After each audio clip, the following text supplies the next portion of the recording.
اے پروردگار مجھ کو ایسی توفیق عنایت کر کہ نماز پڑھتا رہوں اور میری اولاد کو بھی یہ توفیق بخش۔ اے پروردگار میری دعا قبول فرما۔ اے پروردگار حساب کتاب کے دن میری اور میرے ماں باپ کی اور مومنوں کی مغفرت کیجو۔ اور مومنوں یہ نہ سمجھنا کہ یہ ظالم جو کام کر رہے ہیں اللہ ان سے بے خبر ہے،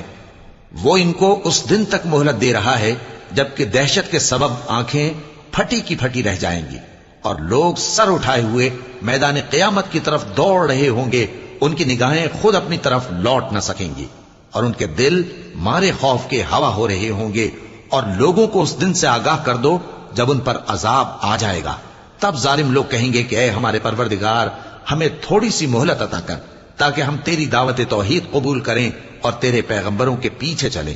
تو جواب ملے گا کیا تم پہلے قسمیں نہیں کھایا کرتے تھے کہ تم کو اس حال سے جس میں تم ہو